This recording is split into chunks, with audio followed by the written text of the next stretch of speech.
I was expecting a debate. Call on government orders of the day, numbers 3 and 4.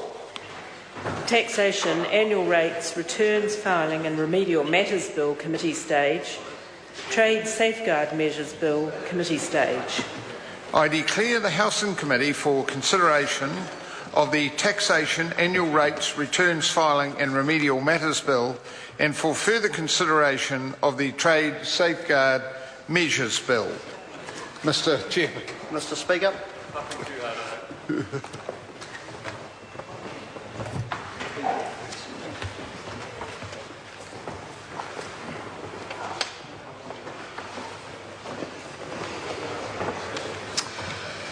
Members, the Housing Committee for consideration of the Taxation, Annual Rates, Returns, Filing and Remedial Matters Bill, and further consideration of the Trade Safeguard Measures Bill.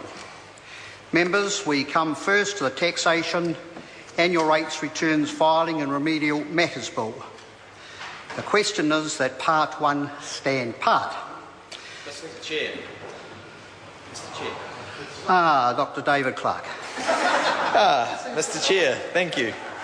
I'm very pleased to be able to take a call on Part 1 of this bill, where we are being asked to confirm the annual rates of income tax, and I hope it pleases also the Chairman that I take a call at this stage. The rates of income tax are very critical to outcomes in our society, and I want to put firmly my view that this part of the bill is one of the ones that we struggle with the most. We will support the broader bill, but I would like to have a quick look at the outcomes of the current, that can be attributed to the current rates of income tax, and ask the Minister why we should confirm these particular set of tax rates now. Recent reports have indicated pretty clearly that we are doing poorly as a society. We're becoming more and more unequal, and a good deal of this unequalness in our society comes as a direct result of the 2010 tax switch, so-called. And we know in that tax switch that 44% of the value of the tax cuts that National gave out went to the top 10% of earners, and just 2% of the value of those tax cuts went to the bottom 20% of earners in New Zealand. That tax switch benefited greatly those at the top, some pocketing an extra $1,000 a week, while those at the bottom very quickly had any tax cut gobbled up in GST. And there have been reports in recent days and weeks that indicate that the effects of the current tax rates are disastrous, increasingly disastrous, and in fact labelled quite accurately by the leader of the Labour Party as a bloody disgrace.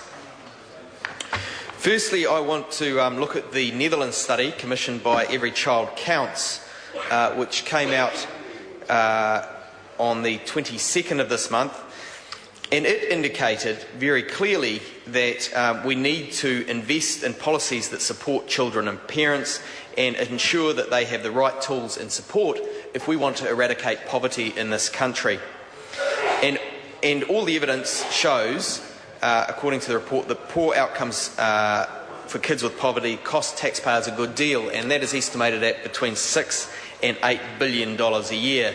New Zealand spends around a third less each year than the Nordic countries on this, and the Netherlands spends less than half, but continues to achieve excellent outcomes. So that's the first report. The next report we've had recently was the Household Incomes report, which indicated that inequalities in New Zealand, inequalities are worse than ever. The median income across all households has fallen by 3% between 2009 and 2011. That follows 15 years of steady growth in those median incomes. And we also know that without working for families, a Labour policy, things would be a lot worse in terms of that inequality in our country, and the outcomes for our citizens in poverty would be a lot better if we had both working for families and a fairer set of tax policies. The fall in 3% in real terms for the income of those people on the median wage is one thing, but we also know that the same thing led to an effect where kids in poverty in New Zealand has gone from 15% to 21% between 2007 and 2011. And this is through policies that can be tied back to a number of things, including things like healthcare and other proactive measures, but actually very firmly also tied back to the particular tax choices that we take. And we're being asked here, I remind the House, to affirm the annual rates of income tax in Part 1.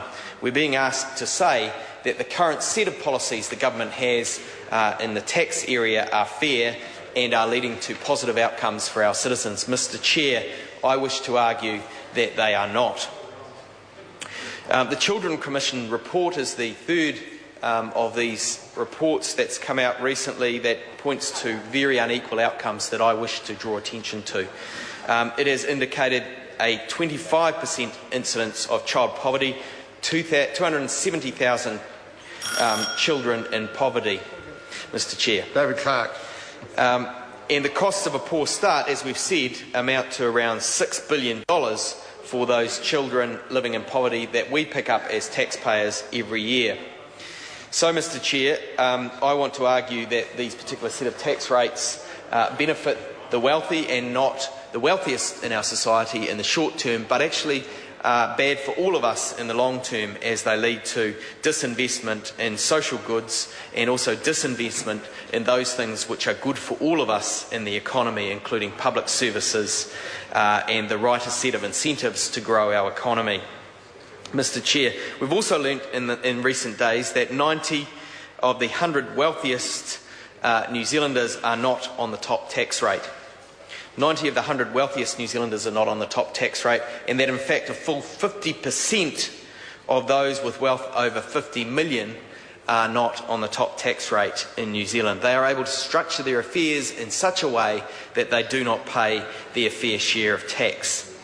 Labor stands for fair taxes in a fair economy, and we would impose a capital gains tax which made sure that people did not avoid the tax that is due to them, that they would carry their fair share in terms of taxation, but also that a neutral signal is sent to the investor with respect to the productive sector, because when people invest their money, they make a choice about whether it's better for them to invest in productive assets that are good, in fact, for all of New Zealand in terms of exports, or whether they choose to, as they currently often do, put money into the housing sector where the returns are artificially distorted by the absence of a capital gains tax. There are only 3 countries in the OECD that do not currently have a capital gains tax. This government is choosing not to put one in, and we're told that the rumour is that that is because the current tax capabilities in the department are not up to scratch. The computing system could not handle a capital gains tax, and that is one reason why the government cannot go near it. Mr. Key has pointed to that in a Valentine's Day promise. He talked about $1 billion that needed to be spent to remedy this problem.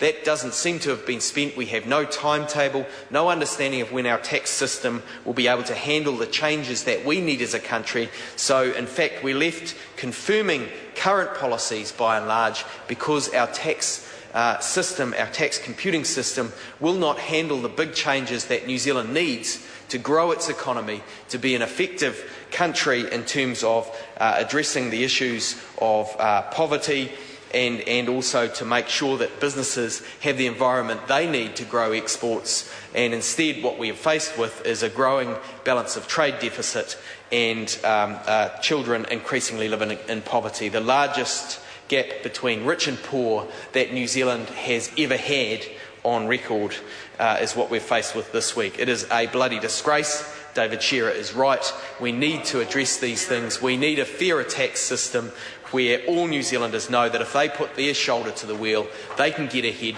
they can contribute, they can put food on the table for their families that is nutritious and healthy, they can afford to buy the shoes they need for school, the raincoats, the textbooks and all other things that are necessary for kids to succeed and not feel like society is against them. So, Mr Chair, I put it to you that this current annual rates of income tax confirmation should be thoroughly questioned by all sides of the House, because insofar as National has a plan to address these issues of poverty and inequality, it is not working. We've heard of 120-point plans. We don't actually see any plans with measurable targets. As Mr Macleay points out, they say they have a plan, but we don't see any with measurable targets, and we certainly don't see any being achieved. The real economy is smaller now than it was when they came here. The only thing that keeps the economy growing is population growth. Real wages are lower than they were in 2008. The median wage, we've learnt, is down 3%. And people are suffering. This government is not delivering the brighter future that was promised. It is delivering a poor shadow of that, and New Zealanders are tiring of it. They wish for stronger tax policy that would address these inequities, and instead we're asked to confirm the status quo. Mr Chair, I put it to you that that is not an adequate solution. Thank you. Todd Macleay. Mr Chair.